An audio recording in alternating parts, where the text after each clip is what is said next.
Hello दोस्तों, good morning all of you. आइए दोस्तों, आज हम क्या बोलते हैं, कंपोजिट बार से रिलेटेड क्वेश्चन के बारे में पढ़ते हैं। उसके थ्योरी क्या है, उसके सिद्धांत क्या हैं, रूल क्या है, उसे पढ़ते हैं। ठीक है, तो यहाँ पर हमने लिख भी रखा bars and column of composite system. आपके मन में आ रहा होगा सर कंपोजिट क्या होता है। कंपोजिट मतलब संयुक्त है। संयुक्त का मतलब क्या, दो या दो से अधिक मटेरियल को मिलाकर अगर कोई मतलब कॉलम हुआ या कोई बार हुआ है ना, ये सब चीज़ें बनाई जाती हैं तो उसे हम क्या कहते हैं, कंपोजिट मटेरियल कहते हैं। क्या कहते हैं, कंपोजिट मटेरियल कहते हैं, या कंपोजिट बार कहा जाता है यहाँ पे, या कॉलम कहा जाता है। अब कॉलम में कैसे होगा सर, ये बताइए। आपने देखा होगा दोस्तों, यहाँ मैंने कॉलम बनाया, देखो आप देखते हैं जब कॉलम बनाया जाता है, जो सर्कुलर भी होता है, स्क्वायर भी क्रॉस सेक्शन का होता है, रेक्टेंगुलर भी क्रॉस सेक्शन का होता है, तो उसमें आप देखते हैं रॉड डाली जाती है। क्या रॉड डाली जाती है। और कंक्रीट होता है, आप सोचेंगे रॉड क्यों डाली जाती है और कंक्रीट क्यों डाला जाता है, तो आपको इस बात का पता होगा कि जो मतलब बार होती है वो डक्टाइल मटेरियल को अच्छी तरह से बिहेव करती है, एक तनाव जब लगता है तो, ठीक है। और जो कंक्रीट होती है वो चूँकि होता क्या है, ब्रिटल मटेरियल होता है, जो मतलब कंप्रेसिव फोर्स का इसी तरह से बिहेव करती है। तो इसलिए क्या बोलते हैं, वहाँ पे हम कंपोजिट मटेरियल का यूज करते हैं, अर्थात कंक्रीट और प्लस स्टील की रॉड हम वहाँ पे डालते हैं। तो ये हमारा कंपोजिट के अंतर्गत आता है। ठीक है, ऐसे मैंने यहाँ पे एक फिगर बनाया, यहाँ पर हमने देखो बनाया क्या कि आपको दिखाया, यहाँ से हम फ्रंट व्यू, ये फ्रंट व्यू है, ये फ्रंट व्यू है, ये आपका टॉप व्यू है। ठीक है, ये हमने टॉप व्यू बनाया। वैसे मैंने इसे बॉटम से देखा तो बॉटम व्यू भी आप बोल सकते हो। ठीक है, तो ये क्या होगा सर, जैसे ये आपका ये देख लो मार्कर है ना, इसके अंदर ये जैसे मान लीजिए है, उसके ऊपर हम क्या करें, ऐसे ही एक और लेयर चढ़ा दें स्टील की। ठीक, स्टील की लेयर चढ़ा दें तो अब ये क्या हो जाएगा, कंपोजिट बार हो जाएगा। क्या हो जाएगा, कंपोजिट बार हो जाएगा। ठीक है, अब इसका क्रॉस सेक्शन करेंगे आप तो ऊपर आपका स्टील वाला दिखेगा, अंदर ये आपका जो प्लास्टिक का दिखा वो दिखेगा। तो वही चीज़ हमने यहाँ पे बनाया है। इसका हमने क्या किया, फ्रंट व्यू देखा तो वैसा बनाया, जब काटा है इसको काटा गया होगा ना फ्रंट व्यू में, तो आपको इधर आपका एक मटेरियल दिखा है, अंदर आपका एक मटेरियल दिखा है। ठीक, इसका हम बॉटम से मेरे देखेंगे, बॉटम व्यू देखेंगे तो आपको देखो ये वाला और ये वाला ऐसे दिखा है, इसलिए मैंने वैसा कलर भी यूज किया। ठीक है, अच्छा ऐसे यहाँ पर भी देखिए, ऐसे यही मान लो ऐसे होता तो अब भी इसको हम ऐसे काटते ना, ऐसे काटते तो फ्रंट व्यू में जो दिखता आपका ये दिखता। ठीक, ऊपर एक मटेरियल होता और बीच में एक मटेरियल होता। ऐसे आप इसका साइड व्यू अगर देखेंगे तो क्या होगा, ऊपर आपको दिखेगा मतलब एक मटेरियल अलग है और अंदर एक मटेरियल अलग है, जिसको मैंने यहाँ पे बनाया। ठीक है, अच्छा इनमें इस पे तो आप जानते हैं कॉलम हमेशा कंप्रेसिव फोर्स से ही काम करता है, लेकिन अगर इसमें देखो तो आप नीचे अगर आप लोड लगा रहे हो, ठीक है, तो आपका टेंसाइल वाला हो जाएगा, लेकिन नीचे से ऊपर लगा रहे हो तो कंप्रेसिव हो जाएगा। इसमें अगर बात करोगे तो इसको ऐसे अगर फोर्स लगा रहे हो तो टेंसाइल नेचर का होगा, ऐसे लगाओगे तो कंप्रेसिव नेचर का होगा। ये बात तो आपको समझ में आ रही है। ठीक, अब हम क्या सीखेंगे कि जो कंपोजिट बार होती है उसके क्या प्रिंसिपल होते हैं, क्या रूल होते हैं। ठीक है, तो पहला प्रिंसिपल इसका क्या होता है, कंपोजिट बार पर जब भी कोई टेंसाइल फोर्स लगाया जाता है या कंप्रेसिव फोर्स लगाया जाता है तो उसकी जो लेंथ होती है, उसकी लंबाई में जो वृद्धि होती है वो समान रूप से होती है। मतलब समान रूप से होने का मतलब क्या हुआ कि जो वृद्धि, मतलब अगर मान लो पहले नंबर को स्टील मान लो, दूसरे नंबर को कॉपर मान लो, तो जो स्टील में वृद्धि होगी वही क्या होगी आपकी, वही क्या होगी कॉपर वाले में भी होगी। अगर और भी मटेरियल मान लो, जैसे स्टील भी हो, जैसे यही है, इसके अंदर मान लो क्या हो, कॉपर का बना हो, इसके ऊपर हम स्टील लगा दिए, बाद में हमने एल्युमिनियम लगाया, तो जो वृद्धि कॉपर में होगी वही एल्युमिनियम में होगी, वही आपका क्या होगा स्टील वाले में होगी। बात में समझ में, ये पहला सिद्धांत है इसका। यहाँ पे इसका मतलब क्या होगा, डेल्टा L1 बराबर हमने लिख लिया डेल्टा L2। दो अलग अलग डिफरेंट टाइप मटेरियल ना, पहले को 1 माना है, दूसरे वाले को 2 माना। ठीक, अब देखिए, अब हम एक फार्मूला जानते हैं बाबू कि डेल्टा L बराबर है, लंबाई में जो वृद्धि होती है आप जानते होंगे PL/A ही होता है। ये फार्मूला होता है। आप कहोगे सर कहाँ से आया, तो आप जानते हैं हुक्स लॉ के अनुसार सिग्मा बराबर होता है ई इंटू एप्सिलॉन। एप्सिलॉन मतलब स्ट्रेन, ई मतलब मॉडुलस ऑफ इलास्टिसिटी, जिससे आप क्या कहते हो, यंग मॉडुलस कहते हो, और सिग्मा आपका क्या होता है, स्ट्रेस। अब स्ट्रेस बराबर आप जानते हो क्या होता है, पी अपान ए। आपका पी क्या है, एक्सटर्नल आपका लोड है, ए क्या है, क्रॉस सेक्शन एरिया जिस पे ये लोड लग रहा है, ई इंटू एप्सिलॉन मतलब होता है वो डेल्टा एल अपान एल। अब यहाँ बताओ डेल्टा एल अगर आप निकालते हो क्या मिलेगा, ई एल अपान ए मिलेगा, डी मिलेगा। इस तरह से हमने ये लिखा था, ठीक है। इसको मिटा देते हैं, आपको समझा दिया कहाँ से है। अब यही बात हम यहाँ पे लिखते हैं, क्योंकि अब पहला मटेरियल है, ठीक है, तो उस पर आपका लोड भी अलग हो सकता है और लग सकता है, इसलिए हम यहाँ लिखेंगे क्या आपका P1 L अपान A1 E1। आप कहोगे सर यार वही क्यों रहने दिया, आप देखो लेंथ इसकी बराबर ही है, जो लेंथ आपकी मतलब पहले वाले मटेरियल की वही आपका दूसरे वाले की, ठीक है, ऐसे ही बराबर। अब दूसरे वाले में क्या होगा, इसके अंदर क्या हो जाएगा, P2 L अपान A2, ठीक, समझ में आ रही। अच्छा, अब यहाँ पे देखो आपको पता है कि जो सिग्मा बराबर होता है वो होता है पी अपान ए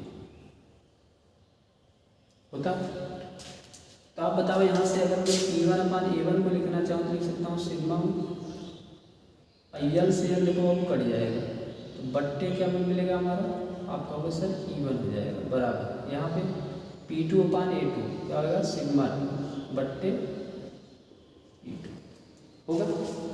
अच्छा, अगर मैं इसको और हल करूँ तो सिग्मा 1 बराबर मिलेगा sigma 2 into E1 upon E2, sigma 1 बट्टे E1 अपान क्या मिलेगा, E2। अब देखो ध्यान से थोड़ा सा अगर इसे और हल करो, यहाँ हल करना, ठीक है, तो आप जानते होंगे सिग्मा 1 बराबर sigma 2 into E1 upon E2 क्या बोला जाता है, मॉडुलर रेशियो। क्या बोला जाता है बाबू, मॉडुलर रेशियो। जब आप आरसीसी पढ़ते हो तो उसमें ये शब्द आता है, इसको कहते हैं मॉडुलर रेशियो, ठीक, हमारा ये फार्मूला मिलता है। आप यहाँ पे लिख सकते हो where M equal to E1 upon E2,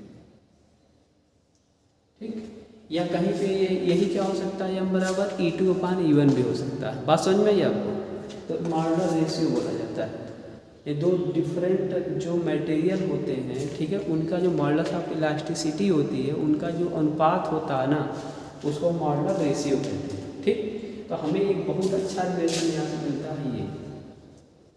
ये जो पहला प्रिंसिपल इसका है कि अगर कोई कंपोजिट बार है उस पर आप टेंसाइल फोर्स लगाते हो या कंप्रेसिव फोर्स लगाते हो, तो लगाने के बाद उनकी लंबाई में जो वृद्धि होती है समान होती है, उसी की सहायता से हमने ये निकाला है। बात समझ में आई आपका। अब इसी का हम न्यूमेरिकल जब सॉल्व करेंगे तो इसका ही यूज करेंगे। तो आज से हम बहुत शार्ट आपको फार्मूला मैंने दे दिया कि सिग्मा 1 बराबर सिग्मा 2 इंटू यम। यम का मतलब इतना याद रखना पड़ेगा कि दोनों मटेरियल जो होंगे उनके मॉडुलस ऑफ इलास्टिसिटी का अनुपात होता है। बात मेरी समझ में आई। ये बात आपको समझ में आना चाहिए। या वहाँ तक नहीं याद रख सकते हो तो ये याद रखो, सबसे सिंपल ये भी है, यहाँ से भी याद रख सकते हो, आगे वाला प्रोसेस में याद रखो, ठीक। तो आप दोनों ये भी याद रखना, देखो E1 अपान E2 बराबर सिग्मा 2 अपान E2, ये सबसे सिंपल है। या यही याद रखो सिग्मा 1 बराबर सिग्मा 2, इतना याद रखो कि यानी जब ऐसे लिखना तो M बराबर E1 बट्टे E2 ही करना पड़ेगा, ठीक। चलिए आगे हम क्या बात करते हैं बाबू, आगे हमें बात करना है इसी में कि दूसरा रूल क्या है। ये तो पहला था, इसको मिटा सकते हैं, ठीक, या इनमें से कुछ मिटा देते हैं, अलग यहाँ से लिखते हैं। अब आप समझने लगे होंगे, चलिए इसको मिटा देते हैं, ठीक है, ये समझ गए होंगे, हमने बनाया था समझाने का। यहाँ पे आप दूसरा रूल के बारे में बात करते हैं। दूसरा रूल क्या है, कह रहा है कि छड़ पर लगने वाला कुल भार प्रत्येक रॉड द्वारा सहन किए गए भार के योग के बराबर होता है। छड़ पे लगने वाला कुल भार जो भी उसमें रॉड लगाई गई है उन पर लगने वाले भार के समेशन के बराबर होता है। ठीक है, यानी आपका क्या हो जाएगा कि जो P आपका टोटल लोड लग रहा है, और यही समझाते हैं, ये आपका P क्या है, टोटल लोड। ठीक, तो टोटल लोड जो लग रहा है, जो 1 मटेरियल है उस पर जो आपका लोड लगेगा, और जो 2 मटेरियल है उस पर जो लोड लगेगा, ठीक, उसके योगफल के बराबर होगा, उसके योगफल के क्या होगा बाबू, बराबर होगा। बात समझ में आई आपको? चलिए, ये दूसरा रूल है किसका, कंपोजिट बार। ये कंपोजिट बार का क्या है, दूसरा रूल। यहाँ तक समझ में आ गया? अच्छा, इसी को थोड़ा सा अगर आप और हल करते हो, थोड़ा सा अगर आप और हल करते हो तो कुछ और मिलेगा। क्या मिलेगा आप कहोगे? और देखते हैं क्या मिलता है। और अगर वो P देखा जाए तो P क्या है, टोटल आपका लोड है, टोटल लोड है। अब देखो, अगर मैं बात करूँ इस 1 की, 1 जो मटेरियल है ये वाला, इसका अगर मैं बात करूँ तो P क्या फोर्स है, P क्या है, फोर्स है। तो P को हम लिख क्या सकते हैं, P को लिख सकते हैं sigma 1 into A1, sigma 1 into A1 धन P2 क्या लिख सकते हो, सिग्मा 2 इंटू A2। ये बात समझ में आई? हाँ, कैसे आया, समझ में आया? और थोड़ा सा इसको आपको थोड़ा सा समझाते हैं। आप कहोगे सर एक बात और बता दें, ये A1 कैसे मिलेगा? सर ये A1 कैसे मिलेगा? ठीक, अच्छा, A1 है क्या देखो, अगर मैं यहाँ पे बात करूँ तो ये देखो क्या है, ये जो आपका मैंने बनाया है यहाँ से, ये जो अलग कलर है, ठीक, ग्रीन कलर हमने यूज किया है, ठीक, यही A1 है। जितना आप हैचिंग पोर्शन देख रहे हो वही क्या है, A1 है। तो A1 हमें कैसे मिलेगा? ठीक, A1 प्राप्त करने के लिए आपको क्या करना पड़ेगा, A1 बराबर होता है यहाँ पे, अगर हम क्या करें, पूरे का एरिया निकाल लें और उसमें से ये वाला एरिया हम घटा दें, जो 2 नंबर मटेरियल जो सेकेंड है उसका एरिया घटा दें, हमें A1 का एरिया मिल जाएगा। एक तरह से पाइप जो होती है, पाइप देखे हो ना, उसका अगर एरिया निकालना हो तो, यानी या हॉलो शाफ्ट के बारे में आपने पढ़ा हो, तो इसका मतलब क्या हो जाएगा, A1 में निकालते हो तो आपका होगा सर π/4 ब्रैकेट में आप सर du का स्क्वायर कर दीजिए माइनस di का स्क्वायर कर दीजिए। बोलो समझ में आ रहा है? तो ये फार्मूला लगा कर हम A1 निकाल सकते हैं। ऐसे ही कहोगे सर A2 कैसे निकलेगा, A2 बराबर, तो A2 बराबर देखो इसका एरिया आपका di है, तो आप क्या निकाल सकते हो, π/4 इंटू di का स्क्वायर, आराम से आपका A2 भी मिलेगा। ठीक, और सिग्मा 1 बराबर आप जान ही रहे P1 अपान सिग्मा 1 बराबर क्या होगा, P1 अपान A1, और सिग्मा 2 बराबर भी जानते हो P2 अपान A2, ये सब तो बताना है। ठीक, तो इस तरह से ये चीज़ें हमको समझ में आनी चाहिए। ठीक, अच्छा, अब हम कुछ नोटेबल बातें करेंगे इसमें, जो आप अगर याद रखते हो तो आपको सवाल लगाने में आसानी होगी। लेकिन उसके पहले एक बार फिर हम रिकॉल करना चाहते हैं कि जब भी कंपोजिट बार का क्वेश्चन आप करेंगे, ये बात हमेशा रखेंगे कि सिग्मा 1/E1 बराबर होगा सिग्मा 2/E2। कहाँ से मिलता है कि सर जब कोई कंपोजिट बार होती है ना, उस पर टेंसाइल फोर्स लगाते हो या कंप्रेसिव फोर्स लगाते हो तो उसकी लंबाई में जो वृद्धि या कमी होती है ना सर बराबर होती है, उससे ये मिलता था। इसी फार्मूले को हमने जब आगे बढ़ाया था तो सिग्मा 1 बराबर सिग्मा 2 इंटू यम मिला था। यम क्या है सर, मॉडुलर रेशियो होती है। ये 2 डिफरेंट मटेरियल जो होते हैं उनका जो मॉडुलस ऑफ इलास्टिसिटी का जो रेशियो होता है उसी को हम मॉडुलर रेशियो बोलते हैं।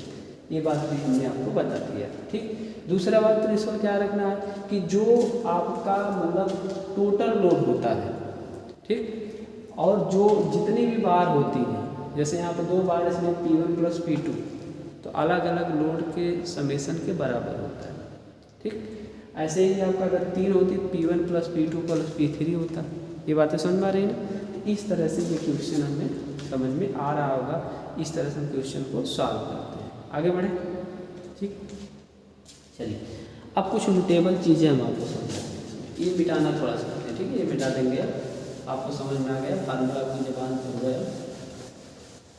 नोट क्या रखना बाबू, नोट याद रखना किस तरह से एरिया निकाला जाता है, इस तरह से एरिया निकाला जाता है। ठीक, चलिए इसको क्या निकालें, चलो मिटाएं, किस तरह से एरिया निकाला जाता है। आप सवाल समझते हैं। एक बात याद रखना है, क्या, अगर कोई बार है, पहला नोट क्या रखना है, अगर कोई मान लो बार है, ठीक, उसका अगर आपको डाया पता है, मान लो डी है ना, तो इसका जब भी एरिया आप निकालोगे दोस्तों तो लिखोगे पाई बाई 4 इंटू डी का square, pi by 4 into D का स्क्वायर। ठीक, दूसरी बात क्या रखना है, अगर मान लीजिए कोई हालो बार ऐसे हालो, ये सब याद रखने चीज़ें हैं जो मतलब क्या बोलते हैं आपको बहुत ही यूज होने वाली है इसमें भी और पूरे मतलब सोम में सब यूज होता है। तो इसका अगर हम बात करें यहाँ से, तो ये अगर डी ओ हो और ये आपका डी आई हो अंदर का, ठीक है, जो हैच किया उसका मतलब क्या, वहाँ पे मटेरियल है, जो हैच नहीं किया गया डी आई लिखा गया उसमें मटेरियल नहीं। ठीक, तो अगर हैचिंग पोर्शन का एरिया निकालना है आपको, यहाँ से एरिया जो आएगा यानी हॉलो एरिया बोल सकते हो आप, ये सॉलिड एरिया है, ठीक है, हॉलो एरिया हो जाएगा पाई बाई 4 डी आउटर का स्क्वायर माइनस डी इनर का स्क्वायर। बस समझ में इस तरह से निकाला जाएगा। ठीक, दूसरी बात क्या है, अगर मैं कोई क्रॉस सेक्शन मान लो लेता हूँ, मान लो ऐसे ही, ये समझ में आ गया होगा, इधर ये मान लीजिए आपने कोई कॉलम बनाया, ध्यान दीजिएगा ऐसा सवाल में भी है इसलिए मैं आपको बता रहा हूँ वरना ना बता। ठीक है, ये मान लीजिए कोई कॉलम का हमने क्या किया है, क्रॉस सेक्शन किया है, जिसमें हमारा टॉप भी दिखाई दे रहा है कि एक रॉड यहाँ पे है, एक रॉड यहाँ पे है, एक रॉड यहाँ पे है, एक रॉड यहाँ पे है। ठीक, मान लीजिए एक रॉड हमारा बीच में है। ठीक,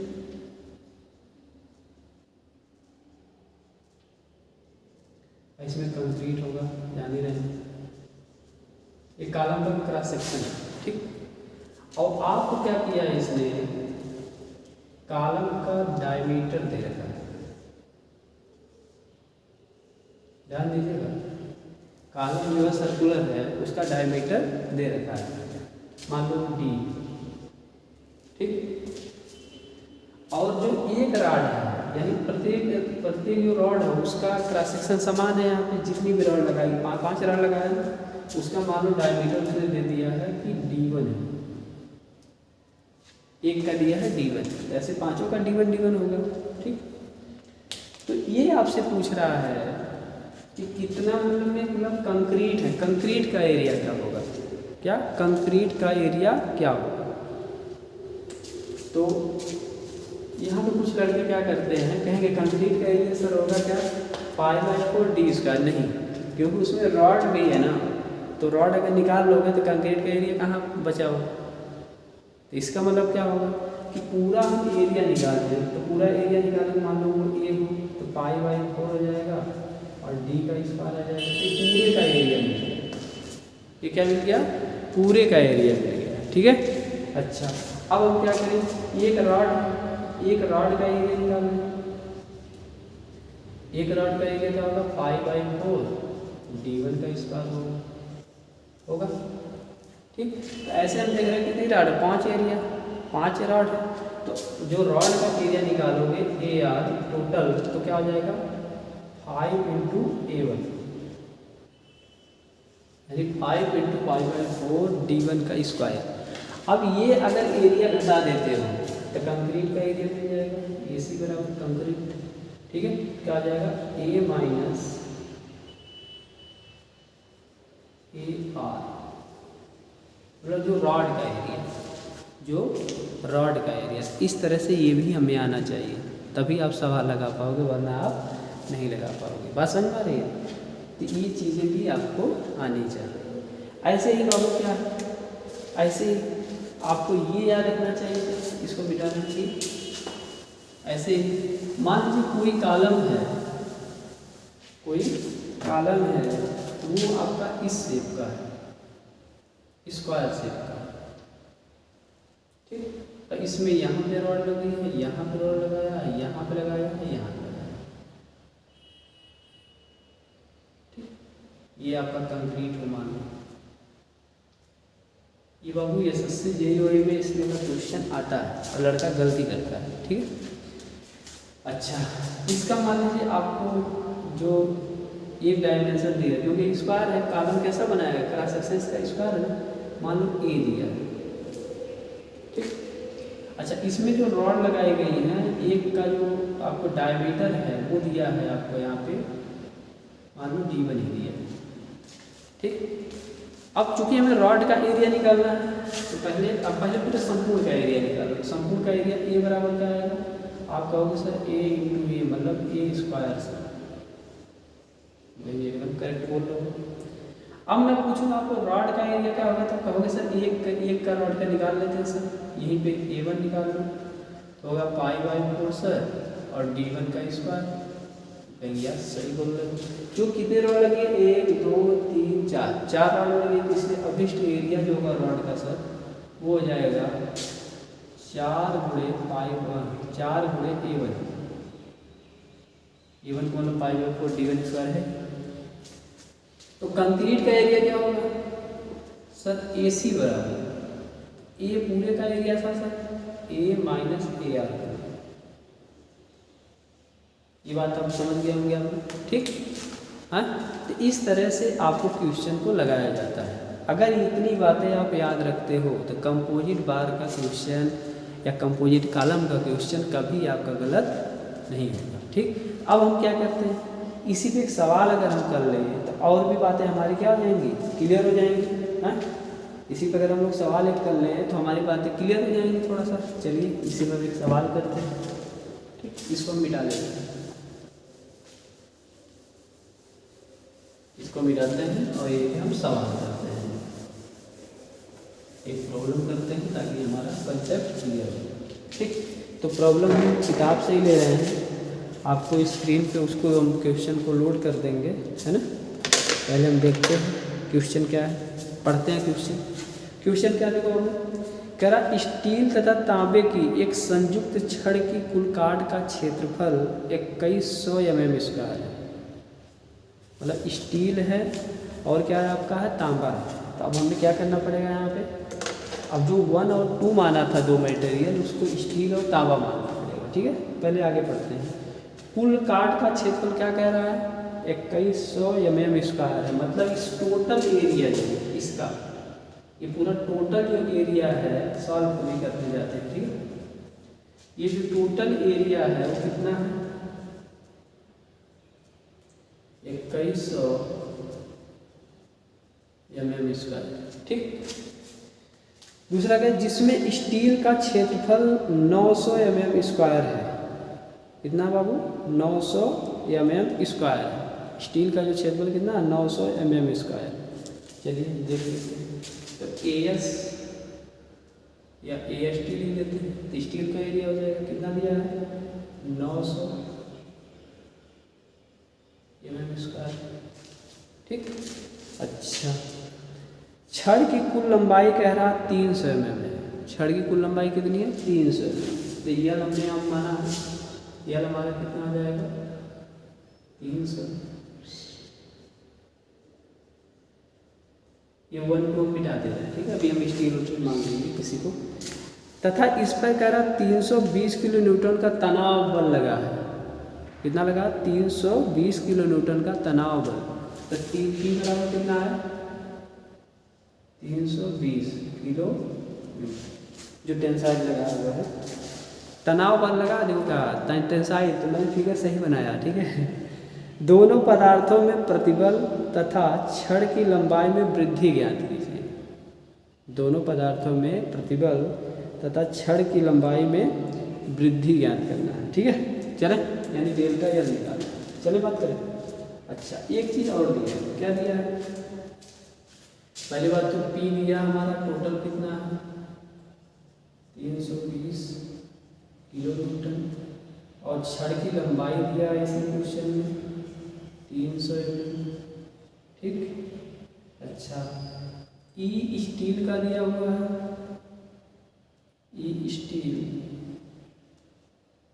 या कितना 300 किलो न्यूटन पर mm स्क्वायर। ठीक है, ऐसे ही दिया है ई कापर तांबा 90 किलो न्यूटन पर mm स्क्वायर।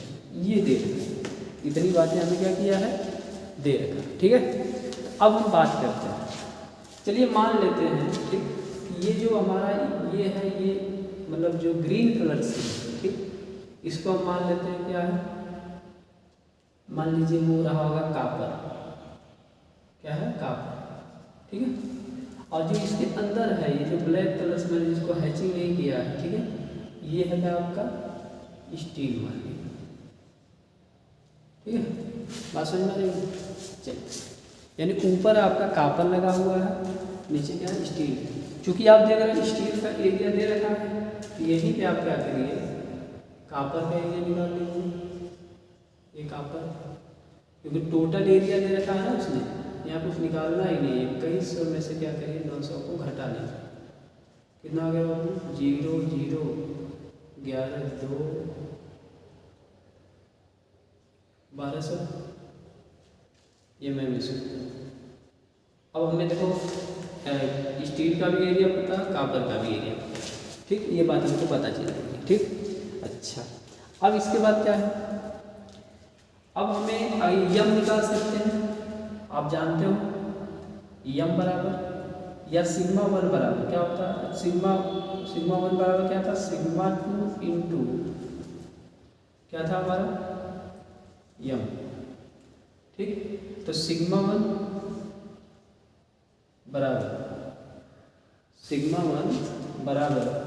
अगर मैं यहाँ से निकालूँ सिग्मा 2 इंटू यम का मतलब क्या हो जाएगा बाबू, ई स्टील है कि कापर है, पहला कापर है, क्या कापर है। और अच्छा, पहला अगर कापर है तो यानी यहाँ पे सी कापर आपको लिखा जाएगा, और इसको हम सी सिग्मा एस टी लिख सकते हैं स्टील का। यम का मतलब अब क्या होगा आपका, कापर का यानी इवन बट्टे 2 था ना, कापर का जो मॉडुलस ऑफ इलास्टिसिटी है कितना है, 90, और बट्टे आपका 300। आपको सर यूनिट बदलने की जरूरत पड़ेगी, नहीं पड़ेगी यार, वो कट जाएगा ना, क्या जरूरत है। तो आपको इससे काट दो और 3 लिख के लो, 3 10, यानी आपको यहाँ से मिला सिग्मा कापर जो मिला वो मिला सिग्मा एस टी इंटू 3/10, ये मिला। यहाँ तक बात समझ में आ गई। ठीक, अच्छा, ये हमें पहले सिद्धांत से एक रिलेशन मिल चुका है। उसके बाद क्या है, उसके बाद हमारा दूसरा सिद्धांत आता है। क्या था आपका दूसरा सिद्धांत, आइए इधर लगाते हैं इस बात।